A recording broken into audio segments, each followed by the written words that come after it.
3 Category 5 hurricanes in a single season, winds exceeding 157 miles per hour. 3 separate monsters tearing across the Atlantic with unprecedented fury.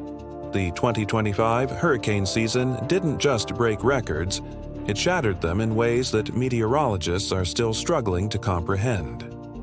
What we witnessed between June and October was not just rare, it was historically unprecedented, and it's a terrifying glimpse into the future of our planet. The Atlantic hurricane season of 2025 will be remembered as the year nature showed us what true power looks like. With 3 major hurricanes reaching the devastating Category 5 status, this season marked only the 3rd time in over 90 years that the first 3 hurricanes of a season all became major hurricanes of Category 3 or higher. But having 3 reach the ultimate Category 5 classification, that's something meteorologists had only theorized about in worst-case climate models. Welcome to Nature's Fury, where we reveal the relentless force of nature. If you're fascinated by the most extreme phenomena on the planet, subscribe now and hit the bell icon so you don't miss any epic disaster shaping our world as climate patterns become increasingly violent and unpredictable. To understand just how extraordinary this season was, we need to understand what Category 5 actually means. The Saffir-Simpson Hurricane Wind Scale, developed in 1971, classifies hurricanes from Category 1 to Category 5 based on sustained wind speeds. Category 5, the highest classification, begins at 157 miles per hour. At this level, catastrophic damage will occur. Most framed homes will be destroyed. Fallen trees and power poles will isolate residential areas. Power outages will last for weeks or even months. Most of the area will be uninhabitable for the same period. These are not storms you ride out. These are storms that fundamentally alter landscapes and devastate entire regions. In the entire history of Atlantic hurricane records dating back to 1851, only 41 hurricanes have reached Category 5 intensity. That's 41 storms over 174 years. Having 3 in a single season is statistically staggering. To put this in perspective, some decades have seen 0 Category 5 hurricanes. The 1970s had none.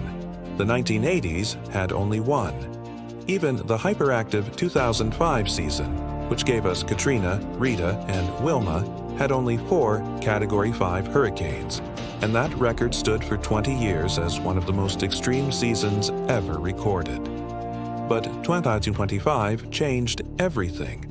Let's examine each of these 3 monsters and understand what made them so devastating. Hurricane Erin was the first shock to the system. Forming on August 11th as a tropical depression east of the Lesser Antilles, Erin seemed unremarkable at first. Meteorologists tracked it as it moved west-northwest, typical behavior for August storms. But on August 13th, something extraordinary happened. Erin began a period of rapid intensification that left forecasters scrambling to update their predictions every few hours.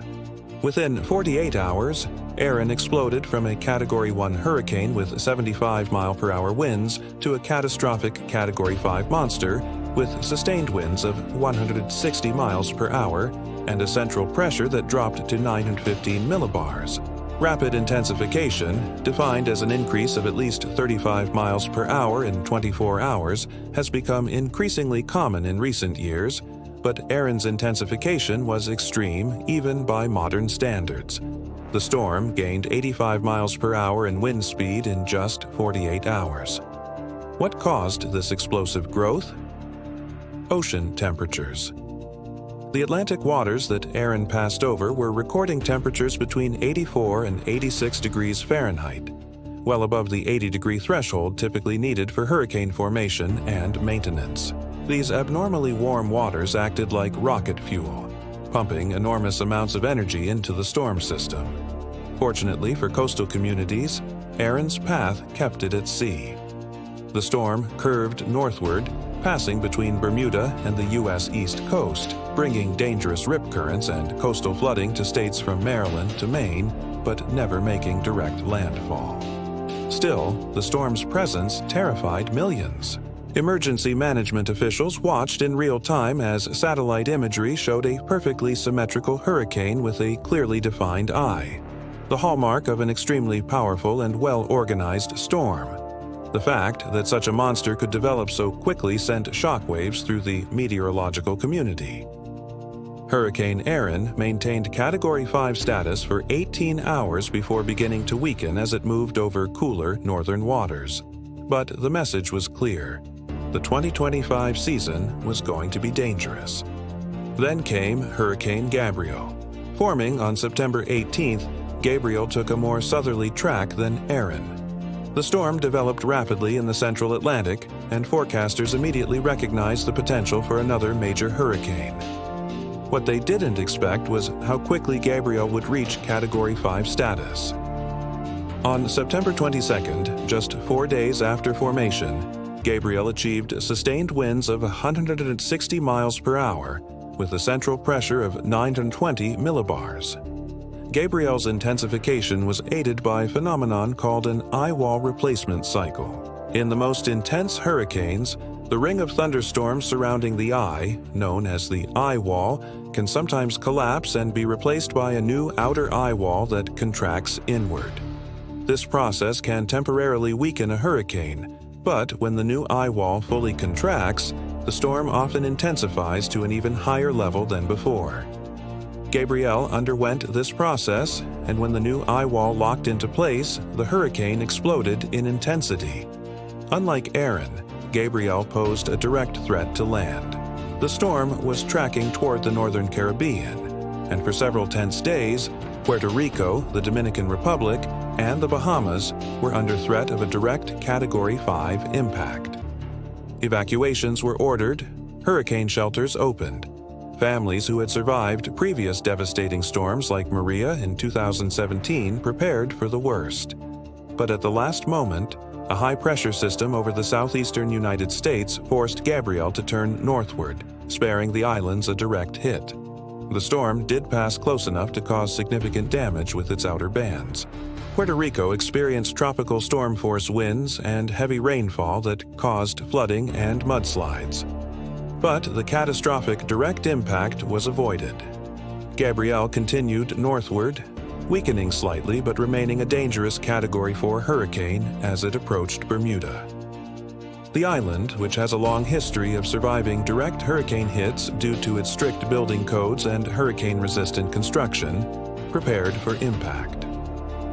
On September 25th, Gabrielle passed directly over Bermuda as a Category 4 storm with winds of 140 miles per hour. The island took a beating.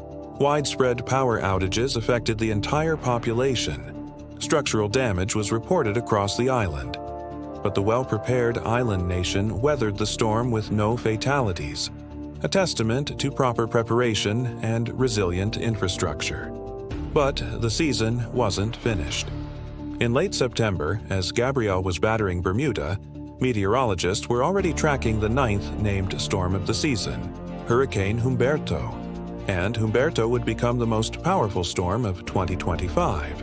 Forming on September 24th from a tropical wave that had emerged off the coast of Africa, Humberto moved westward across the Atlantic under nearly ideal conditions for development. Sea surface temperatures were at their seasonal peak. Wind shear, which can tear apart developing hurricanes, was almost non-existent. Upper-level atmospheric conditions were perfect. Everything aligned for a monster. On September 26th, just 2 days after formation, Humberto became a Category 3 major hurricane. On September 27th, it reached Category 4. And on September 28th, Humberto achieved Category 5 status with sustained winds of 160 miles per hour. But unlike Erin and Gabrielle, Humberto didn't stop there. The storm continued to intensify. By September 29th, reconnaissance aircraft flying into the storm measured sustained winds of 175 miles per hour and a central pressure that had dropped to an astonishing 912 millibars. To put those numbers in perspective, only 12 Atlantic hurricanes since 1950 have achieved central pressures below 9 and 15 millibars.